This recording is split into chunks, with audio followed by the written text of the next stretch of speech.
마태복음 강해를 잠시 멈추고 새해 들어서 여호수아 강해가 진행이 되고 있습니다. 1장에서 우리가 살펴본 것, 하나님께서 여호수아라고 하는 지도자, 개인을 말씀으로 세우시는 것을 우리가 확인해 보았습니다.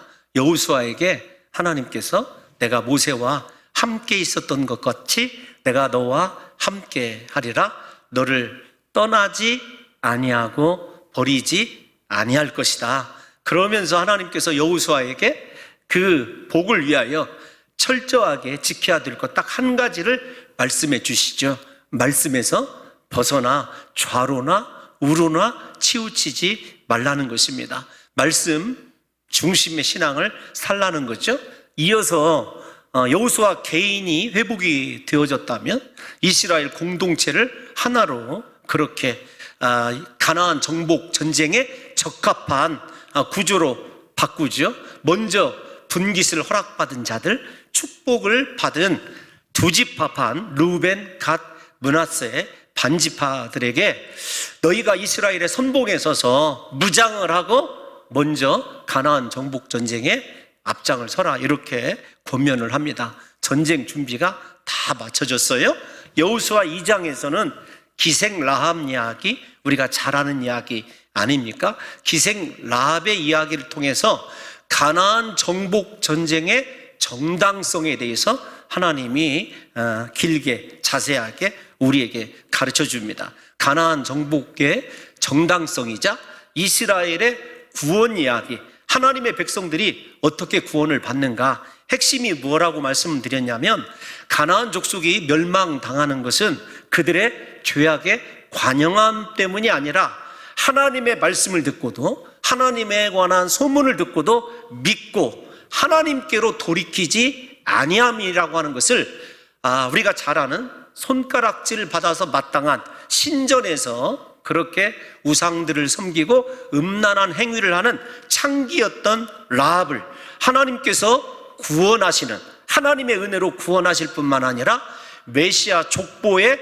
반열에 올려주시는 그 크신 사랑과 은혜의 이야기를 통해서 이 여호수아가 앞으로 수행하게 될 가나안 정복 전쟁이 하나님의 구원에 관한 이야기이고 또 하나님의 사실은 자비와 은혜로 그가 택한 백성들을 한 사람도 버리시지 아니하시고 구원하는 이야기다. 이렇게 여러분들에게 1장과 2장 여호수아 서론을 말씀을 드렸습니다. 오늘은 3장, 여러분들이 익히 잘 알고 있는 요단강을 건너는 이야기예요.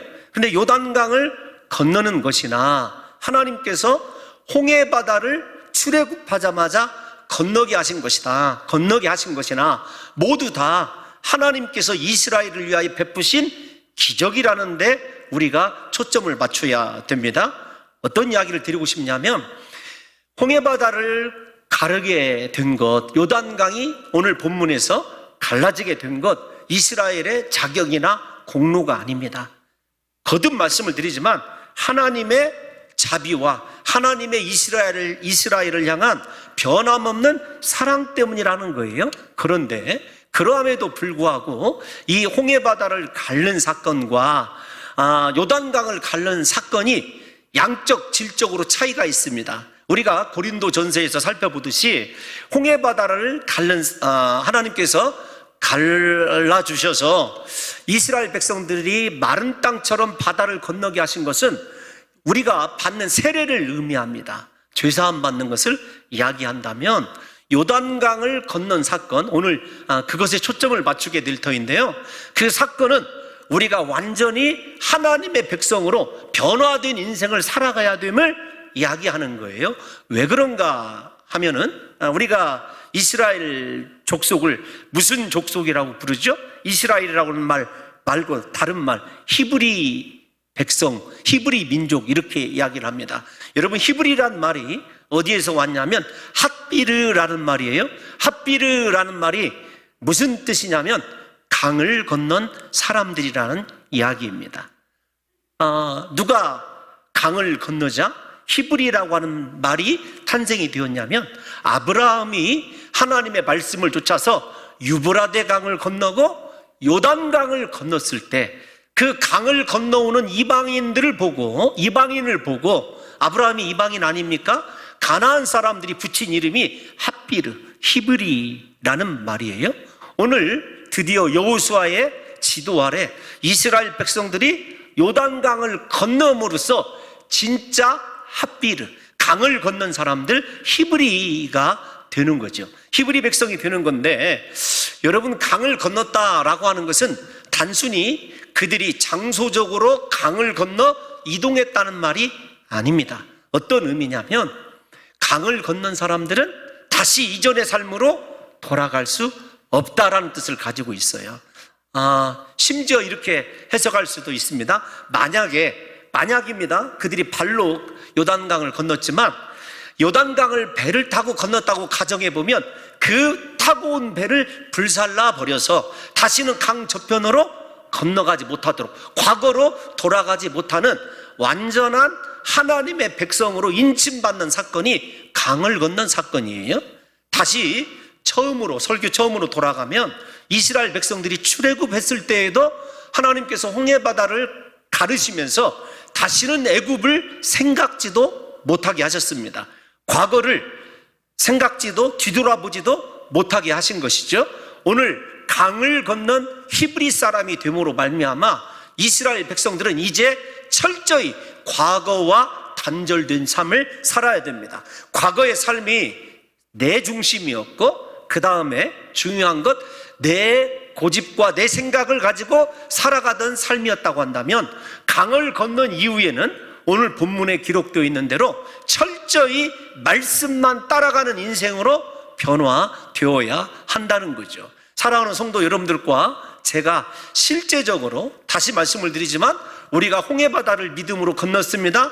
세례의 사건이에요.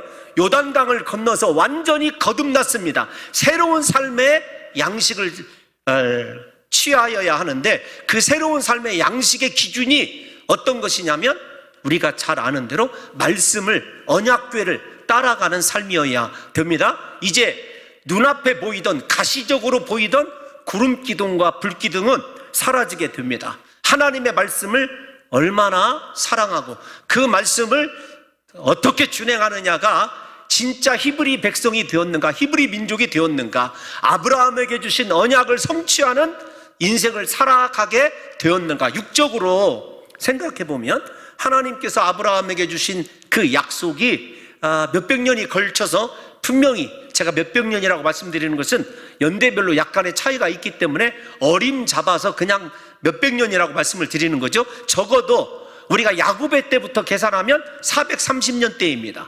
그 다음에 이삭, 우리가 잘 아는 대로 120세 아브라함을 생각해 보면 약 700년, 800년이 지난 상황 가운데서 하나님의 언약이 성취되는 거예요.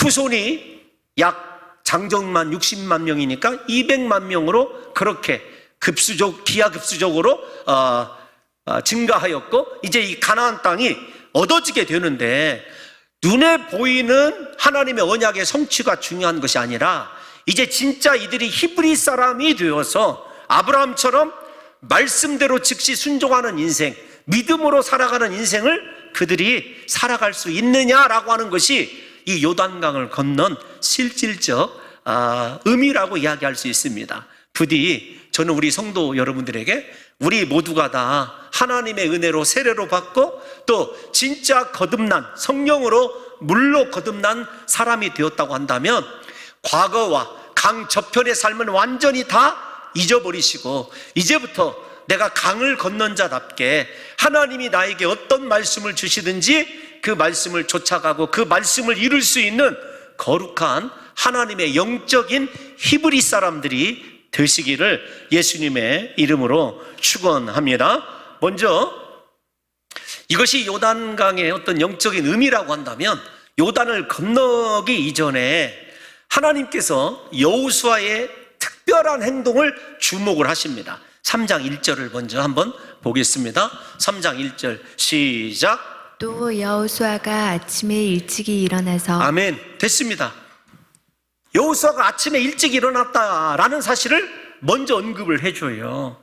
여러분, 아침에 일찍 일어났다는 말이 부지런하다, 문자적으로 그런 의미로 받아들일 수도 있고 하나님 앞에서 신실하다, 성실하다 이렇게 알고들 계십니다. 그런데 구약 성경에 특별히 일찍이 일어나다라는 단어가 굉장히 많이 나옵니다. 내일 아침에 우리가 살펴볼 사무엘상 1장에서도 엘가나와 한나가 아침에 일찍이 일어나서 여호와께 경배한다는 말이 등장을 해요. 우리가 잘 아는 모세와 같은 지도자도 아침에 일찍 일어난 사람이에요. 한번 생각해 볼게요. 출애굽기 24장 4절 먼저 띄워놔 주십시오. 시작. 모세가 여호와의 모든 말씀을 기록하고 이른 아침에 일어나 아멘. 이른 아침에 일어났어요. 생각해 보세요. 예수 그리스도도 마가복음 1장 35절을 보면 아침에 새벽 아직도 밝기 전에 예수께서 일어나 나가셨습니다. 그러니까 여러분, 왜 이렇게 믿음의 사람들이, 하나님을 사랑하는 사람들이 아침에 일찍 일어났을까요? 모두가 죄송합니다, 나이 들어서 아침잠, 새벽잠이 없어서 그랬을까요? 아닙니다. 성경에서 아침에 일찍이 일어났다라는 말은 하나님을 사모하는 말이고 하나님의 말씀 듣기를 원하는 뜻이고, 중요한 것은 하나님만 의지하는 신앙의 삶이다라고 하는 것을 드러내는 거예요. 그래서 찰스 스펄전 목사 같은 경우에 이 본문을 어떻게 해석을 했냐면 이렇게 해석을 했어요. 아침에 일찍이 일어나서 하나님을 만나는 것보다 다른 사람을 만나지 말라, 이렇게 얘기를 했어요. 다시 읽어드리면, 사람의 얼굴을 보기 전에 하나님의 얼굴을 먼저 보아야 된다. 여러분의 삶은 어떻습니까? 하나님의 얼굴을 먼저 구하는 사람이고, 하나님의 말씀 듣기를 사모하는 사람이고, 하나님 만나기를 사모하는 인생이냐고요. 하나님만 의지하는 인생이냐고요. 그래서 아침에 일찍 일어났다라는 말은 특별히 여호수아에게 굉장히 중요한 말입니다. 왜냐하면 기적의 출발점이 아침에 일찍 일어난 것이기도 하지만, 잘 들으셔야 됩니다. 아침에 일찍 일어난 것이 여호수아의 인생을 결정하는 것이자 이스라엘의 성패를 결정하는 거예요. 먼저 그냥 눈으로 따라와 주시면, 하나님께서는 유달리 여호수아가 아침에 일찍 일어났다는 말씀을 많이 여러 차례 기록하고 있어요. 6장 12절을 보면 여호수아가 아침에 일찍이 일어나서, 7장 16절에 보면 이에 여호수아가 아침에 일찍이 일어나서, 8장 10절을 보면 여호수아가 아침에 일찍 일어나서, 중요한 건 이제 지금부터예요. 아침에 일찍이 일어나서 하나님만 의지하는 여호수아가 아침에 일찍이 일어난 사건에서는 다 선하고 아름다운 기적이 일어나고 전쟁에서 승리할 때입니다. 그리고 문제가 벌어졌을 때 해결하는 과정에 아침 일찍 일어나요. 그런데 여호수아가 딱 한 차례 아침에 일찍 일어나지 못한 때가 있었어요. 여호수아 입장에서 한번 생각을 해보십시다. 여호수아를 알고 있는 우리 성도님들, 어느 때일 것 같습니까? 바로 아이성 전투 때입니다. 여호수아가 아침에 일찍 일어나서 하나님을 의지하는 신앙을 보였을 때 하나님께서는 그에게 승리를 주셨어요. 그 다음에 그에게 일종의 모든 문제를 해결할 수 있는 지혜와 방법을 가르쳐 주셨습니다. 그런데 그가 하나님 앞에서 일찍 일어났다는 말이 빠졌을 때 아이성 사람들의 계략에 빠지게 되고 그가 패했다는 사실을 우리에게 보여줘요. 인생의 성패가 다른 데 있는 것이 아니라 아침에 일찍 일어나 하나님을 사모하고, 하나님께 내가 당신을 의지합니다, 내가 당신 말씀 듣기를 사모합니다라고 하는 신앙의 결단이 있게 될 때 우리 삶에 이런 기적이 일어난다는 거예요. 두 번째, 개인적으로 이렇게 아침에 일찍 일어나서 하나님을 의지한 여호수아가 어떤 인생을 살게 되느냐. 여호수아 4장 14절 한번 읽어보겠습니다. 시작. 그날에 여호와께서 모든 이스라엘 목전에서 여호와 크게 하심에 그가 생존한 날 동안에 백성이 그를 두려워하기를 모세를 두려워하던 것 같이 하였더라. 아멘. 두 가지 의미죠. 여호수아를 하나님께서 크게 하셨습니다. 여러분, 인생의 성패, 내가 하나님과 사람 앞에서 존귀하게 되는 것 내 실력에 있지 않습니다. 스펙에 있지 않아요. 하나님과의 관계에 있습니다. 여호수아를 크게 하셨는데 백성들이 모세를 두려워하던 것 같이, 여러분, 모세는요 여호수아에게 요즘 말로 넘사벽입니다. 도대체 따라갈 수 없는 자죠. 우리가 잘 아는 대로 모세는 하나님과 얼굴을 대면하여 말씀을 받았던 사람이고, 여러 가지 면에서 궁중에서 왕자로 교육을 받았던 사람이고, 육적으로 영적으로 여호수아가 따라갈 수 없는 존재인데, 네가 그렇게 아침에 일찍 일어나 나를 의지하는 그 믿음을 보였을 때 하나님께서 너를 모세와 같이 만들어 주시겠다는 것이에요. 다시 말씀을 드리지만 두 가지 축복이 있습니다. 사랑하는 성도 여러분들의 꿈이 크고 특별히 하나님 앞에서 존귀한 인생을 살기를 원하시는 분들에게 가장 중요한 것, 나는 이른 아침에 일어나서 무엇을 하는가, 진짜 하나님을 찾고 하나님을 사모하고 하나님을 의지하는 신앙의 표현을 드리는 그 사람을 하나님이 크게 하실 뿐만 아니라 여러분들이 생각도 못할 그 사람의 위치에 하나님께서 올려놓아 주시는 위대한 축복이 있다는 사실을 믿으셔야 됩니다. 그래서 성경이 여호수아 끝나기 내내 여호수아의 하나님과의 관계, 아침에 일찍 일어난 표현을 그렇게 주목하고 반복적으로 설명하고 있다는 사실을 분명히 아신다면 다시 축복하고 싶습니다. 사랑하는 성도 여러분들의 인생이 다른 사람보다 세속적이라고 저를 욕해도 괜찮습니다. 성공하는 인생, 복된 인생, 크게 되는 인생을 살기를 원하시거든 아침에 일찍 일어나 하나님을 의지하시고 하나님을 사모하시는 역사가 있으시기를 예수님의 이름으로 축원합니다. 두 번째, 하나님께서 여호수아를 통해서 직접적으로 명령하신 것이 무엇이냐? 여러분, 말씀을 따라가는 인생이 되어야 된다는 거예요. 3절 한번 읽어보겠습니다. 3절 시작. 백성에게 명령하여 이르되 너희는 레위 사람 제사장들이 너희 하나님 여호와의 언약궤 매는 것을 보거든 너희가 있는 곳을 떠나 그 뒤를 따르라. 무엇을 따르라고 하냐면 그 뒤, 언약궤 뒤. 언약궤가 하나님의 임재의 상징이고 말씀 아닙니까? 중요한 것은 3절에 저 명령이 내려진 이유가 제가 서론에서 말씀을 드렸어요. 그들에게 눈에 보이던 구름 기둥과 불 기둥이 사라집니다. 이제 그들에게는 말씀이 들려지는 대로 살아야 돼요. 그래서 다시요, 말씀을 따라가야 되는데 저 본문을 설명하기 위해서 미리 9절과 10절을 한번 읽어보겠습니다. 본문 9절 10절 시작. 여호수아가 이스라엘 자손에게 이르되 이리 와서 너희 하나님 여호와의 말씀을 들으라 하고. 아멘. 잠깐만요. 이리 와서 너희의 하나님 여호와의 말씀을 들으라. 여러분, 이것이 요단강을 건너는, 그리고 가나안 정복 전쟁을 하는 가장 중요한 키워드예요. 저도 우리 사랑하는 성도 여러분들에게 진실로 인생의 축복받기를 원하거든요. 하나님의 말씀을 와서 들어야 됩니다. 그 말씀을 따라가야 돼요. 그러면 말씀을 듣는 결과가 어떤 것이냐? 10절을 보겠습니다. 시작. 또 말하되 살아계신 하나님이 너희 가운데 아멘. 계시사. 어떻게 한다고요? 말씀을 듣게 될 때 그 말씀의 영이신 성령께서, 하나님께서 우리와 영원토록 함께 계실 줄로 믿습니다. 그 결과 요단강을 건너게 될 것이고, 뭐라고요? 반드시 쫓아내실 줄을, 여부스 족속 가나안 7족속을 너희 앞에서 반드시 쫓아내실 줄을 이것으로 너희가 알리라. 하나님이 함께 하시고 하나님께서 이스라엘을 위해서 싸우신다는 거예요. 다시요, 저 주어가 이스라엘 백성들이 아닙니다. 하나님이셔요.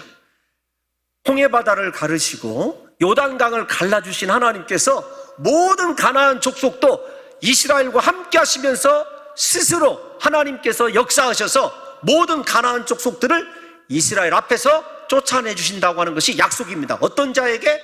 말씀을 와서 듣는 자에게, 말씀을 따르는 자에게. 다시 3절로 가볼까요? 3절로 가보면 여러분, 레위 사람 제사장들이 너희 하나님 여호와의 언약궤 매는 것을 보거든 중요해. 여기가. 자, 너희가부터 함께 읽겠습니다. 시작. 너희가 있는 곳을 떠나 그 뒤를 따르라. 두 개의 동사가 나옵니다. 떠나라, 따르라. 어디서 많이 듣던 본문이어야 되고 여러분들이 생각이 나야 돼요. 떠나라, 따르라예요. 근데 여러분, 앞에서 제가 핫비르, 히브리를 언급하면서 떠올렸던 사람이 아브라함입니다. 하나님께서 아브라함에게 너 친척, 본토, 아비집을 어떻게 하라고요? 떠나라고 하셨어요. 그런데 여러분, 사실은 히브리어 원문을 읽어보면 창세기 12장에 떠나라는 말은 안 들어있어요. 우밈이라고 하는 일종의 접두사가 쓰여져 있어서 무엇으로부터 분리되어야 한다라는 이야기입니다. 그런데 여러분, 지금 저곳에 떠나라고 하는 이 히브리어 요시트라고 하는 단어는요, 어떤 것이냐면 이 장막 생활을 하잖아요. 장막에 있는 말뚝을 뽑아내다, 그런 뜻입니다. 원어 뜻이 그런 뜻이기도 하고요, 장소적 변경이 아니라 여러분, 말뚝을 뽑아내야 옮겨갈 수 있잖아요. 따라갈 수 있잖아요. 마찬가지로 우리 안에 있는 고집, 우리 안에 있는 고정관념, 네 가치관을 버리란 말이에요. 요단강을 건너가기 위해서 필요한 건 무엇이냐면 하나님께서 초자연적인 역사를 하실 터인데 네가 인생의 이성으로 생각하고 있고 옳다고 생각하고 있고 네가 맞다고 생각하는 것 떠나라는 거예요. 그리고 말씀을 온전히 뒤따라갈 수 있는 진정한 하나님의 말씀에 사로잡힌 자가 되었을 때 요단강을 건너갈 수 있다는 것입니다. 다시 사랑하는 성도 여러분들과 제가 이따가도 한 번 더 나옵니다만은 우리에게 요단강이 어떤 상태냐라고 하는 것은 중요치 않아요. 내 삶에 장애물이 있느냐 없느냐라고 하는 것은 중요치 않습니다. 제가 신앙생활을 하면서 가장 안타까운 것이 제 스스로를 바라볼 때 변화된 것 같아도, 내 자신을 버린 것 같아도, 부인하는 것 같아도 그대로 살아있는 제 자신을 볼 때 그때가 참 절망스러워요. 그때는 기도하다가 이마를 막 의자에다 찔 때가 있어요. 실제적으로 왜 이거밖에 안 되는 걸까? 저뿐만이 아닙니다. 그 안에 있는 고집이 꺾어지게 되면, 그 안에 있는 그 쓸데없는 자존심과 체면이 무너지게 되면 하나님의 놀라운 역사가 일어날 사람들이요, 대부분 이렇게 합니다. 하나는 한 손으로는 말씀을 붙잡고 한 손으로는 말뚝을 뽑지 않은 채 자기 자아라고는 장막을 붙잡고 있어요. 그러니까 여러분 생각해 보세요. 힘이 들고 죽을 지경이고 고통스러운 것 아니겠습니까? 여러분 생각해 보십시오. 예수님께서 제자들에게 하신 말씀이 어떤 것이죠? 만약에 여호수아를 70인경 헬라어로 읽게 된다면 제자들을 부르실 때 뭐라고 얘기했죠? 나를 따르라는 말이에요. 나를 따르라. 예수님께서 제자도에서 말씀하신 것이 어떤 것이죠? 너희 십자가를 지고 나를 따르라는 것입니다. 자기를 부인하고 십자가를 져야 돼요. 그래야 예수님 온전히 따를 수 있죠. 그래서 여러분, 이 문제는, 요단강을 건너는 문제는 기적의 문제이기보다는 이스라엘이 40년 동안 광야에서 습득한, 그들의 죄송한 표현이지만 패배하고 물질 중심의 삶을 살아가고 과거를 그리워하던 그들의 잘못된 신앙관이 뿌리채 뽑혀서 말씀을 따라가는 온전한 사람이 되라는 거예요. 생각해 보십시오. 40년 동안 광야에서 그들에게 어떤 하나님이 기뻐하시는 생각들만 습득되었을까요? 아닙니다. 여호수아 칼렙 말고는 그 고정관념 때문에, 광야의 삶에 익숙해지고 광야의 삶에 편안한 것 때문에 가나안 땅에 들어가지 못했습니다. 사랑하는 성도 여러분들과 저의 문제도 다른 것이 문제가 아닙니다. 예수 믿는다고 하면서도, 말씀을 살아간다고 하면서도 내 자아를 버리지 못하고 내 안에 뿌리채 박혀있는 내 인생의 고정관념을 뽑아내지 못한다고 한다면 하나님이 원하시는 말씀을 좇아서 요단을 건너가는 인생의 승리자가 될 수 없을 것이라고 하는 것을 이 말씀이 암시해주고 있는 거죠. 우리 사랑하는 성도 여러분, 그런 말씀 때문에 4절에 가면 이렇게 이야기를 하고 있어요. 4절 한번 읽어보겠습니다. 시작. 그러나 너희와 그 사이 거리가 2000규빗쯤 되게 하고 그것에 가까이 하지는 말라. 그리하면 너희가 행할 길을 알리니 너희가 이전에 이 길을 지나보지 못하였음이니라 하니라. 여러분 생각해 보세요. 내 삶이 지금까지 무언가 열심히 달려간다고 했는데도 그 자리이고, 되돌아보면 또 그 자리이고, 기도해도 응답이 되어지지 아니하고 내 삶을 전력 투구해도 이루어지지 않는 이유, 여러분 그것이 어디에 있냐면, 다시 말씀드리지만 떠나지 못했기 때문에 그래요. 그런데 떠나면 어떤 일이 일어나냐면 너희가 행할 길을 알게 되리라는 거예요. 광야에서 그냥 무의식적으로 습관적으로 하나님만 따라간다고 따라갔던, 중요합니다, 하나님을 믿는 제자가 아니라 종교인이 되었던 그들의 삶이 변화되어서 진짜 스스로 하나님 앞에서 내가 무엇을 행해야 될지, 인생의 어떤 길을 걸어야 될지 방황이 아니라 삶의 목적과 신앙의 비전이 분명하게 보인다는 거예요. 여러분들의 신앙의 비전은 무엇입니까? 꿈은 무엇입니까? 왜 예수 믿으시죠? 어디를 향해서 지금 가고 있는 것입니까? 다시 말씀을 드립니다. 광야의 이스라엘 백성들은 40년 동안 기계적으로 하나님을 따라갔을 뿐이에요. 오늘날도 그런 크리스찬들이 얼마나 많은지 몰라요. 기계적으로, 습관적으로. 그러나 기계적이고 습관적인 종교인이 아니라 정말로 하나님이 내 안에 계셔서 나에게 갈 길을 보여주시기 때문에 하나님이 원하시는 그 길이 깨달아져서 내 목숨도 조금도 귀한 것으로 여기지지 아니하고 그 어떤 고난도 감수하면서 찬송하면서 주님이 원하시는 그 길로 달려갈 수 있는 신앙의 길이 다른 데 있지 않다고요. 여러분, 말씀을 따라가야 되고 저와 여러분의 인생에 지금까지 가지고 있는 광야의 습관들을 버리게 될 때, 그리고 예수 그리스도를 향하여 온전히 따라가게 될 때 저와 여러분들이 인생에 여러분 갈 길을 알게 되고 하나님의 뜻을 이루는 존귀한 인생으로 변화되게 될 줄로 믿습니다. 또 하나가 어떤 것이죠? 4절을 보면 한 번도 안 가본 일이라고 두려워할 필요가 없어요. 왜냐하면 하나님이 함께 하시니까. 우리 인생을 살아가면서 왜 사람들이 도전하지 못하죠? 실패하면 어떻게 할까? 내가 이거 알지 못하는 길인데 내가 이 길을 가면 어떻게 할까? 여러분, 설교가 좀 길어지지만 아브라함과 이삭을 생각해 보십시오. 그들은요, 선택을 하나님께 맡겼어요. 다시요, 단점이 있습니다. 인생에 내가 이것은 잘 알아. 여러분, 사도 바울도 그런 실패를 한 적이 있어요. 고린도 전도 때 자신이 가지고 공부한 스토아 철학으로 그리스도를 변증하려다가 실패한 적이 있거든요. 우리도 마찬가지입니다. 우리가 알고 있는 길, 익숙한 길을 가기를 좋아해요. 왜 여러분 새로운 길, 한 번도 이전에 지나가지 못한 길로 도전하기를 어려워하냐면 자신의 익숙함에서 벗어나기, 그리고 익숙함에서 벗어나면 죽을 것 같고 실패할 것 같고 망할 것 같기 때문에 그런 것 아닙니까?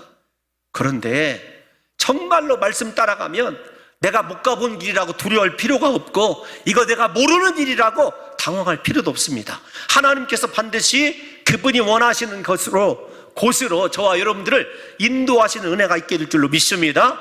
그래서 제가 강조하는 게 있어요. 일부 예배 때도 좀 아픈 이야기지만 제가 이 교회에 부임해서 들었던 말들 중에 가장 듣기 싫은 말, 어떤 말이냐면 전임 목사님은 그러지 않았어요. 제가 하도 듣기 싫어서 설교 시간에 그렇게 얘기를 했어요. 그렇게 전임 목사님 말이 기준이면 지금이라도 그분 모셔다가 다시 목회하라고 하십시오. 두 번째, 제가 가장 정말로 듣기 싫은 말이 어떤 말이냐면 이거 우리 한 번도 안 해봐서 잘 모르겠는데요. 뭔가 결정해야 되는데. 여러분, 한 번도 안 해본 일이 오히려 하나님께서 원하시는 일일 수 있고 그분이 역사할 수 있는 시간이에요. 여러분의 인생도 마찬가지입니다. 지금의 그 자리에 안주하고 신앙도 마찬가지예요. 왜 여러분 두려워하고 그 자리에 계신 줄 아십니까? 말씀을 따라갈 자신이 없기 때문에 그런 거예요. 나를 버릴 수 있는 결단이 부족하기 때문이라는 사실을 아셔야 됩니다. 우리 사랑하는 성도 여러분들과 제가 주님 오시는 그날까지 비전의 사람이 되고 꿈꾸는 사람이 되고 하나님의 말씀을 쫓아가서 크고 위대한 인생 살기를 원하거든요. 제발 여러분 안에 있는 고집이라고 하는, 자존심이라고 하는, 내 자아라고 하는 말뚝을 뽑아버리고 그렇게 말씀을 향하여 따라갈 수 있는 귀한 성도들 되시기를 예수님의 이름으로 축원합니다. 여러분, 또 하나, 여러분 우리가 이 이야기를 잘 아시죠? 요단강 이야기 이렇게 하는데 오늘 일부 예배에 우리 군수 장로님이 앉아 계시지 않습니까? 제가 이렇게 물어봤어요. 만경강 폭이 얼마나, 아니 그분에게 물어본 것이 아니라 혹시 만경강 폭이 얼마나 되죠? 여기 동네 한 100m쯤 되나요? 그랬더니 그 군수님이 진짜 군수더라고요. 330m인데요? 이렇게 얘기를 하시더라고요. 330m나 된대요. 지금 요단강을 가보면 조그마한 개울 같아요. 그런데 말씀이 기록되었던 3400년 전에는 그렇지 않았습니다. 일반 건기 때 30m의 폭을 유지하고 있다가 우리 요단강의 수원지가 어디죠? 헐몬산입니다. 헬몬산이라고도 하죠. 헐몬산입니다. 눈이 쌓여져 있다가 3월경부터 눈이 녹아서 수량이 많아지기 시작을 합니다. 그러면 평소 30m 있던 강폭이 거기에다가 눈이 녹기 시작하고 이제 5월 달쯤 되면 이스라엘은 비가 몇 번 내리죠? 이른 비와 늦은 비가 내립니다. 늦은 비가 내리는 그 4월부터 5월이 되면 강 폭이 1.6km나 늘어나게 되고, 유속은 헬몬산 계곡에서부터 쏟아져 내려오기 때문에 엄청 빨라지게 되는 거예요. 그런데 하나님이 이스라엘 백성들을 인도하실 때 건기 때 인도하면 얼마나 좋겠어요? 건너기 쉽게 그냥 종아리 걷어붙이고 건너면 되거든요. 그런데 그러지 않을 때 가장 건너기 싫고 이거 할 수 없다고 생각되는 그 시기에 이스라엘을 강 앞에 딱 갖다 놓고 어떻게 하냐면 제사장부터 들어가 이겁니다. 그러면 요단강이 강물이 멈춰 선다는 거예요. 어떤 의미로 보면 홍해바다를 건너는 것보다 요단강을 건너가는 것이 어렵죠. 왜냐하면 홍해바다는 모세를 통하여 밤새 동풍이 불게 해서 갈라놓고 걸어가라고 하니까 그건 누구나 갈 수 있죠. 그런데 이렇게 강폭이 넓어지고 유속이 빠른데 제사장들이 먼저 믿음으로 발을 디뎌 놓아야 되는 그 상황이 제가 볼 때는 훨씬 더 어렵다는 거예요. 그런데 그들이 하나님의 말씀을 어떻게 했어요? 믿고 그들의 발을, 아니 그들의 몸을 요단강으로 던졌을 때 법궤와 함께 요단의 물이 쌓이게 되고 그 모든 장면들을 이스라엘 백성들과 어디 사람들이 보고 있습니까? 여리고 사람들이 바라보고 있게 되는 거예요. 제가 하고 싶은 이야기는 어떤 것이냐면 믿음에 관한 이야기입니다. 우리 인생의 문제는 진짜 말씀을 따르기 위해서 필요한 것이 어떤 것이냐면 믿음의 결단이 있어야 돼요. 예수님께서 제자들에게 가장 강조하신 것이 무엇이라고요? 믿음입니다. 우리 마태복음 17장 20절, 우리에게도 이 믿음이 있는지 확인해 볼게요. 다 같이 읽어보겠습니다. 시작. 이르시되 너의 믿음이 작은 까닭이니라. 진실로 너희에게 이르노니 만일 너희에게 믿음이 겨자씨 한 알만큼만 있어도 이 산을 명하여 여기서 저기로 옮겨지라 하며 옮겨질 것이요 또 너희가 못할 것이 없으리라. 아멘. 할렐루야. 산이 옮겨질 줄로 믿습니다. 못할 일이 없을 줄로 믿습니다. 이게 믿음의 사람들이 갖고 있는 특권이에요. 그런데 우리가 정작 중요한 때 인생의 요단강 가로막고 있는 인생의 장벽과 사람의 장벽과 불가능의 장벽 앞에서 믿음으로 그곳에 정면 돌파하는 사람이 어디가 있느냐고요. 요즘 신앙인들 가운데 다 우유하기를 원하고 돌아가기를 원하죠. 주저주저 하죠. 제가 믿음을 설명할 때마다 꼭 등장시키는 말씀이 있어요. 어디냐면 요한복음 11장 40절에 제가 굉장히 좋아하는 말이거든요. 우리 한번 읽어볼까요? 시작.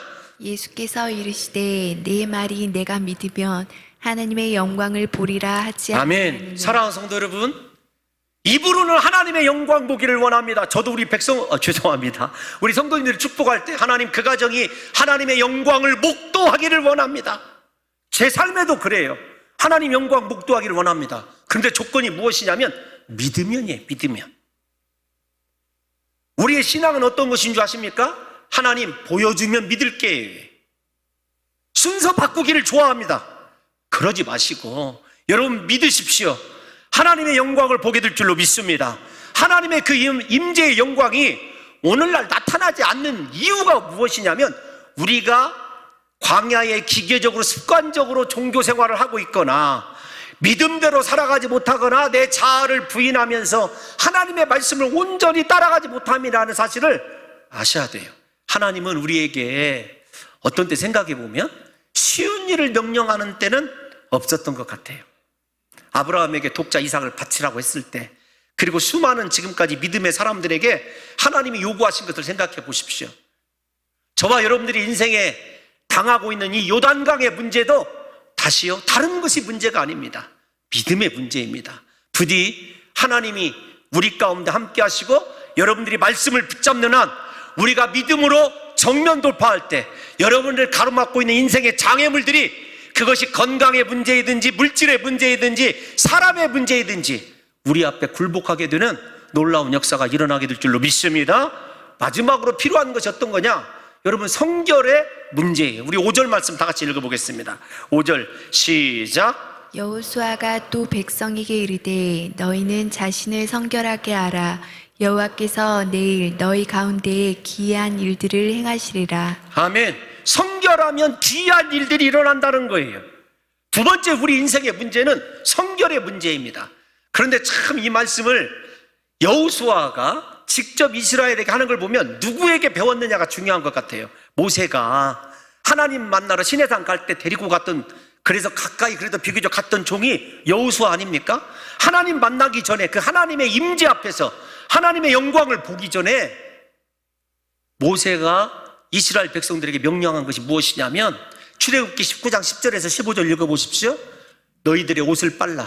백성들로 하여금 거룩해지라는 거예요. 옷을 빨라는 것은. 두 번째, 여인을 가까이 하지 말라는 거예요. 성결해야 하나님의 영광을 볼 수 있기 때문에, 하나님이 임재하시기 때문에 그렇습니다. 사랑하는 성도 여러분, 오늘날 우리의 삶에도 수많은 기적이 필요하죠.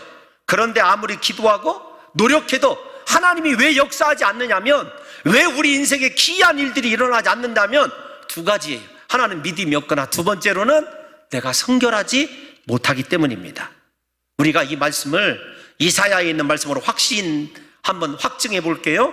이사야 59장 1절에서 2절을 한번 읽어보겠습니다. 시작. 여호와의 손이 짧아 구원하지 못하심도 아니요 귀가 둔하여 듣지 못하심도 아니라 오직 너희 죄악이 너희와 너희 하나님 사이를 갈라놓았고 너희 죄가 그의 얼굴을 가리어서 너희에게서 듣지 않으시게 함이니라. 아멘. 두 가지입니다. 하나님의 손이 짧아서 구원하지 못하는 것도 아닙니다. 하나님의 귀가 어두워서 듣지 못함이 아니에요. 중요한 건 죄악이 하나님과 우리 사이를 갈라놓았다는 것입니다. 성결하게 될 때, 회복하게 될 때 우리 인생에 기이한 일들이 일어나게 될 줄로 믿습니다. 치유의 역사가 일어나게 될 줄로 믿습니다. 기도가 응답될 줄로 믿습니다.